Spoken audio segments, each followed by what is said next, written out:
اہل کوفہ نے امام حسین رضی اللہ تعالیٰ عنہ سے بیعت کا مطالبہ کیا اور آپ رضی اللہ تعالیٰ عنہ مکہ کی جانب ہجرت کرتے ہیں۔ معاویہ اس وقت فوت ہو چکے تھے اور مدینے کا والی ولید بن عتبہ بن ابو سفیان امیر معاویہ کا بھتیجا تھا۔ اس نے حسین ابن علی کی طرف بیعت لینے کی غرض سے خط لکھا۔ اہل کوفہ نے پیام بھیجے اور قاصد بھیجے، ہم یزید کے والی کے پیچھے جمعہ نہیں پڑھتے، آپ ہمارے ہاں تشریف لائیے۔ کوفہ کے والی اس وقت نعمان بن بشیر تھے۔ حسین رضی اللہ تعالی عنہ نے اپنے چچا زاد بھائی مسلم بن عقیل کو کوفہ بھیجا۔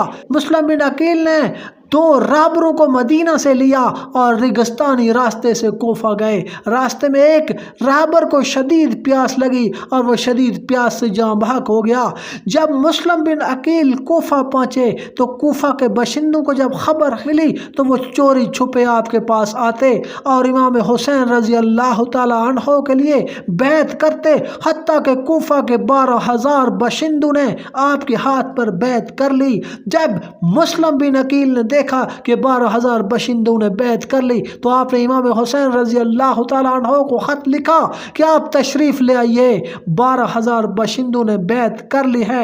یزید کے خیر خواہوں میں سے ایک شخص کوفہ کے والی نعمان بن بشیر کے پاس گیا۔ اس نے کہا کہ ملک میں فساد پھیلا ہوا ہے، آپ یا تو کمزور ہیں یا بن رہے ہیں۔ نعمان بن بشیر نے کہا کہ اگر اللہ نے کسی کا پردہ رکھا ہوا ہے تو میں اس کا راز کیوں افشا کروں۔ اس شخص نے یہ بات نعمان کی یہ بات یزید کو لکھ بھیجی اور یزید نے آپ کو معزول کر دیا اور اپنے ایک آزاد کردہ غلام سے مشورہ طلب کیا، جس نے یہ مشورہ دیا کہ ابن زیاد کو کوفہ کا والی مقرر کر دیں۔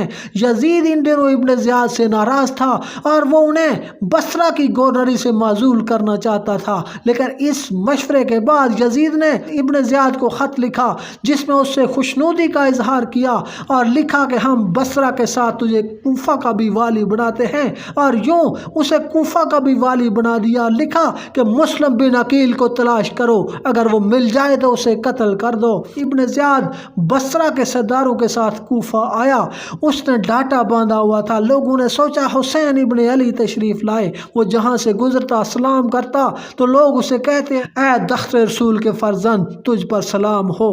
وہ سمجھ رہے تھے کہ حسین ابن علی تشریف لائے، حتیٰ کہ ابن زیاد قصر عمارت پہنچ گیا۔ اس نے اپنے ایک آزاد کردہ غلام کو 3,000 درہم دیے اور کہا کہ تم جاؤ، تم کہو میں حمص کا باشندہ ہوں اور میں مسلم بن عقیل سے بیعت ہونا چاہتا ہوں۔ وہ بڑی احتیاط سے کھوج میں لگا رہا حتیٰ کہ وہ اس بوڑھے شخص تک پہنچ گیا جو بیعت حسین کے لیے کام کر رہا تھا۔ اس نے کہا کہ میں بیعت ہونا چاہتا ہوں اور رقم بھی دینا چاہتا ہوں، تو اس بوڑھے شخص نے اسے مسلم بن عقیل سے ملا دیا اور مسلم بن عقیل نے انہیں بیعت بھی کر لیا اور وہ رقم بھی قبول کر لی۔ یہاں سے وہ سیدھا واپس ابن زیاد کے پاس آیا اور سارا ماجرا سنا دیا۔ جب ابن زیاد اس گھر تک پہنچا جہاں مسلم بن عقیل قیام فرما تھے تو اس وقت تک آپ ہانی بن عروہ کے مکان میں منتقل ہو چکے تھے اور حسین ابن علی کو پیغام بھیج چکے تھے کہ کوفہ کے 12,000 باشندے بیعت کر چکے ہیں، آپ تشریف لے آئیے۔ ابن زیاد نے سرداران کوفہ سے کہا کہ کیا بات ہے کہ لوگوں کے ساتھ ہانی بن عروہ مجھے ملنے نہیں آیا۔ اس پر محمد بن اشاس چند آدمیوں کے ہمراہ ہانی بن عروہ کے پاس گیا۔ اس وقت وہ اپنے گھر کے دروازے پر کھڑے تھے۔ انہوں نے کہا کہ امیر آپ کا ذکر کر رہے ہیں اور ملاقات میں تاخیر کی شکایت کر رہے ہیں، آپ کو ان کے پاس آنا چاہیے۔ ان کے اصرار پر ہانی بن عروہ سوار ہو کر ابن زیاد کی طرف روانہ ہوئے اور اس وقت ابن زیاد کے پاس قاضی شرعی بھی تھا۔ جب ہانی نے سلام کیا تو ابن زیاد نے کہا ہانی مسلم کہاں ہے؟